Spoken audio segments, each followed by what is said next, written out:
There is a question most people never ask themselves, not because they don't know it, because they're afraid of the answer. What if the life you're trying so hard to hold on to is already gone? Not tomorrow, not next year, already. Maybe that's why everything feels so heavy. You're carrying something that no longer exists. Not physically, psychologically. A relationship that ended long before anyone said goodbye. A dream that stopped belonging to you years ago. A version of yourself that you're still trying to become, even though you've already outgrown it. Most people believe their greatest struggle is letting go. It isn't. Their greatest struggle is realizing there's nothing left to hold. Because if you admit that, everything changes. The plans, the memories, the identity, the future you imagined. All of it. That's why people stay. Not because they're happy. Because hope is often easier than grief. Hope whispers, maybe tomorrow. Grief quietly answers, it already happened. Most people choose hope, not because it's true, because it hurts less, at least, for a little while. Think about how many times you've told yourself, maybe things will go back to how they were. Maybe they'll call. Maybe they'll change. Maybe I'll feel like myself again. Maybe next month. Maybe next year. Maybe after one more conversation. Hope keeps moving the finish line. And because of that, you never notice that the race already ended. You're waiting outside a door that nobody lives behind anymore. There's something strange about the human mind. It doesn't only become attached to people, it becomes attached to possibilities. Sometimes you're not grieving the relationship, you're grieving the future you imagined with them. Sometimes you're not grieving the career, you're grieving the person you thought you'd become. Sometimes you're not grieving your old life. You're grieving the story you told yourself about how your life was supposed to unfold. That's why letting go feels impossible, because you're not releasing reality. You're releasing imagination, and imagination has no ending. Reality does. One of the hardest truths to accept is that memories don't age. People do. Life does. You can remember someone exactly as they were 10 years ago. The sound of their voice, the way they laughed, the conversations, the feeling. Your memory freezes them in time. Reality doesn't. That's why meeting someone from your past can feel so unsettling. You weren't looking for who they are. You were looking for who they used to be. The same thing happens with ourselves. You keep chasing the version of yourself who believed anything was possible, who smiled more, who trusted more, who dreamed more. But life happened. Loss happened. Responsibility happened. Pain happened. And instead of accepting that you've changed, you keep trying to resurrect someone who no longer exists. Not because that version was better, because it feels familiar. Familiarity is comforting, even when it's impossible. That's one of the quietest forms of suffering. Trying to return to a place that time has already erased. The truth is, you don't miss the life you had. You miss how you felt while you were living it. And those are not the same thing. Your mind has an incredible ability. It doesn't simply remember the past. It edits it. Have you ever noticed how old memories become softer over time? The arguments fade. The disappointments fade. The loneliness fades. But the beautiful moments remain surprisingly clear. That's because memory isn't a recording. It's a storyteller. Every time you remember something, your brain rewrites it a little differently, again and again. Eventually, you're no longer remembering what actually happened. You're remembering the version your mind decided to keep. That's why people return to relationships that once made them miserable. That's why they miss jobs they couldn't wait to leave. That's why they dream about becoming the person they once desperately wanted to escape. Because memory removes the weight and keeps the warmth. It protects the feeling, not the facts. And that's dangerous, because you begin comparing your real present to an imaginary past. No present can win that comparison. There's another reason holding on feels easier than moving forward. Identity. Most people don't realize how much of their identity depends on stories. I'm the one who always stayed. I'm the responsible one. I'm the strong one. I'm the person they loved. I'm the person who almost made it. Those stories become home, even when they hurt. Imagine someone who spent 20 years calling themselves a victim. Then one day, they finally heal. Something unexpected happens. They don't only lose the pain, they lose the identity built around surviving it. And that's terrifying, because humans don't just fear losing people. They fear losing the story that explained who they were. Sometimes, you're not holding on to the past. You're holding on to the explanation of yourself. Without that story, who are you? It's a frightening question, which is why so many people never ask it. Think about a theater. The play ended hours ago. The actors went home. The lights are off. The audience has left. But you're still sitting in the front row, waiting for one more scene, one more line, one more ending.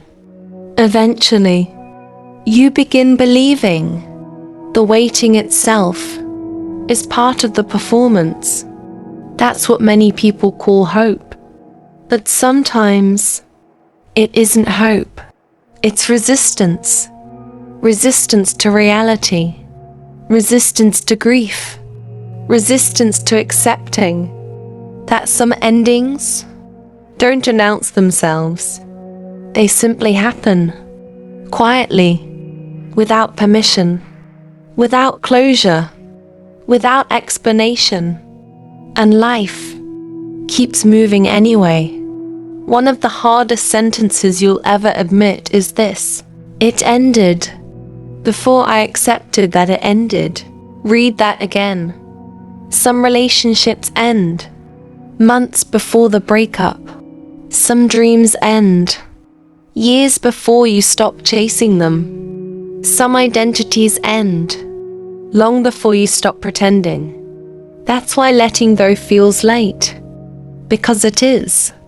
Your heart is simply arriving where reality has been waiting for a very long time.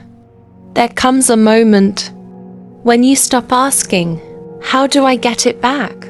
And begin asking, what am I protecting? That question changes everything, because sometimes you're not protecting love, you're protecting memory. You're not protecting purpose, you're protecting familiarity. You're not protecting your future. You're protecting the person you used to be. And none of those things can move forward with you. Not because they're bad, because they're finished. The tragedy isn't that life changes. The tragedy is how long we spend pretending it hasn't. There's a price for refusing to accept that something has already ended. Most people think that price is sadness. It isn't. It's time. Every day you spend trying to recover a life that no longer exists is a day unavailable to the life waiting for you. And the strange part is, you rarely notice it happening because nothing dramatic changes.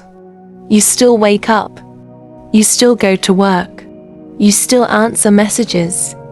You still smile when people ask, "How are you?" Life continues. But internally, you're living somewhere else. Half of you is still negotiating with yesterday. Imagine trying to walk forward while facing backward. Every step becomes harder, not because the road is difficult, because your attention is pointing in the wrong direction. That's what happens when you refuse to let go. Your body moves into the future. Your mind keeps asking permission from the past.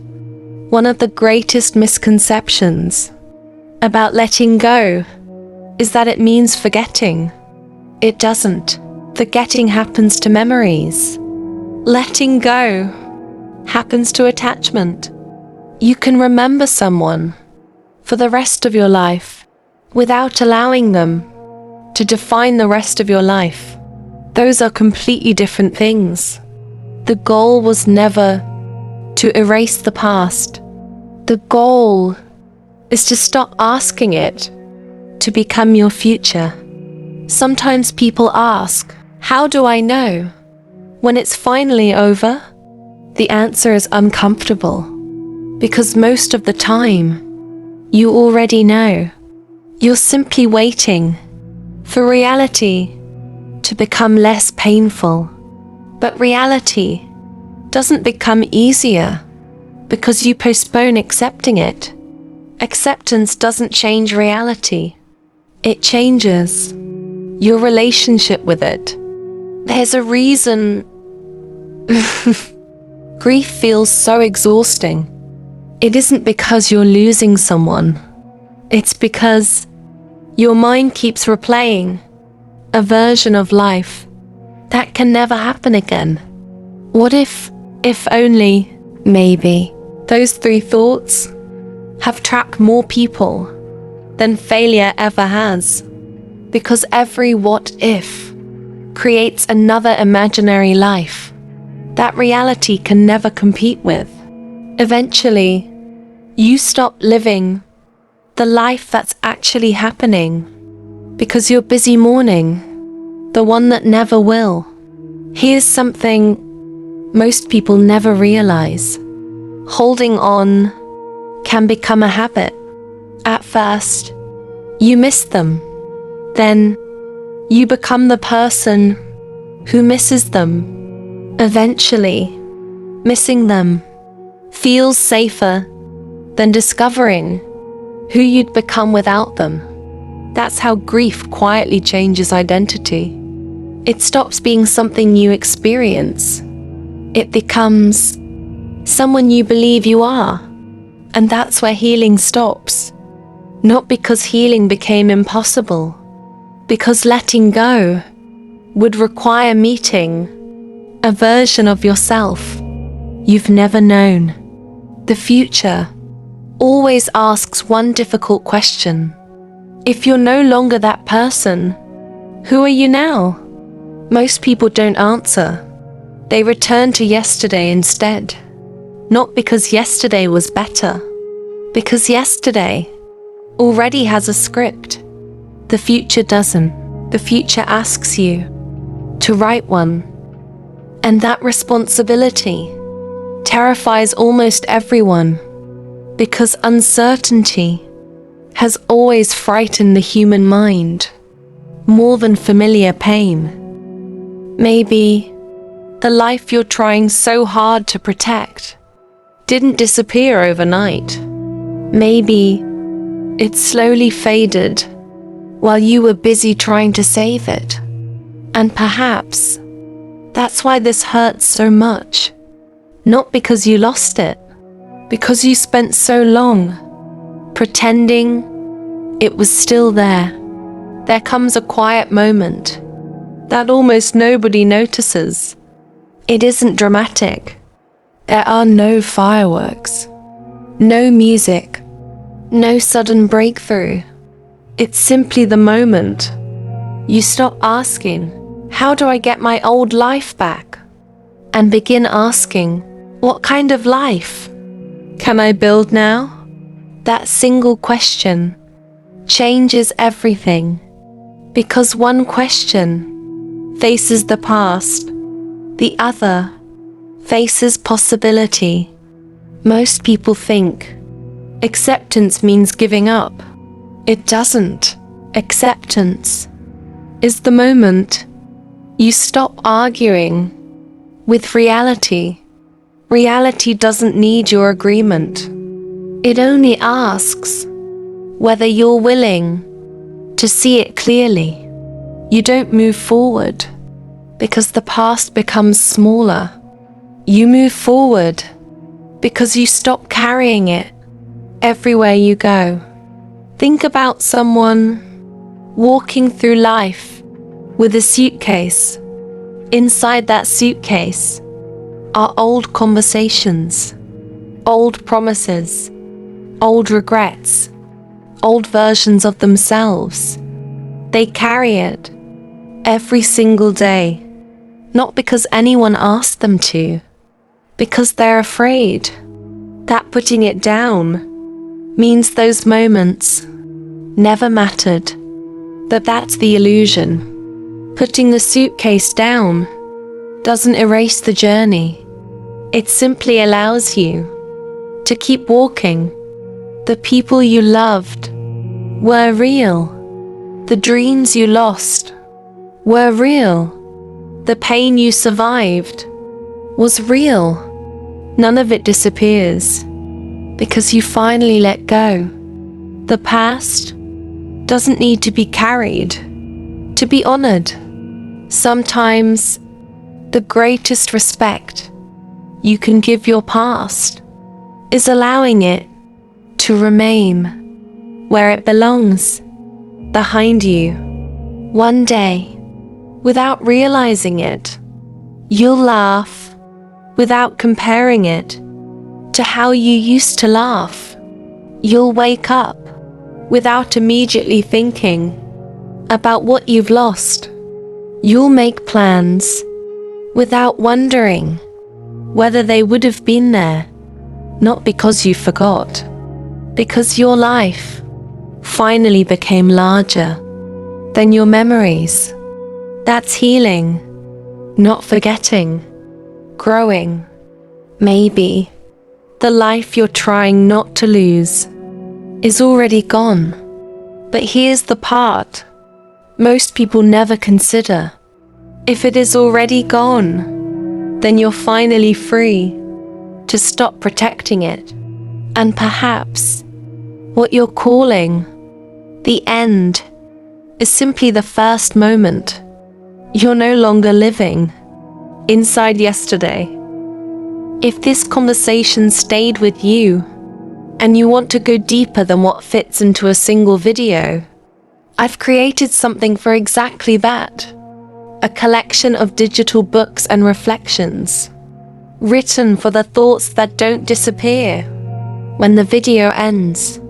If you'd like to continue the conversation, you'll find the complete Raw Mind digital collection through the link in the description. Take your time. Some truths are meant to be read slowly. And if this is your first time here, consider subscribing to Raw Mind. Not because you need more motivation. Not because you need someone to tell you what to do. But because every week, we have conversations most people spend their entire lives avoiding. If that sounds like something you've been looking for, I'll see you in the next one. Before you leave, I want you to think about one question. If the life you're trying to hold on to is already gone, what would happen if you stopped trying to get it back and started building the life that's waiting for you instead? Don't answer too quickly. Some questions are meant to stay with you long after the silence begins. Until next time, stay honest and don't be afraid to let yesterday be yesterday.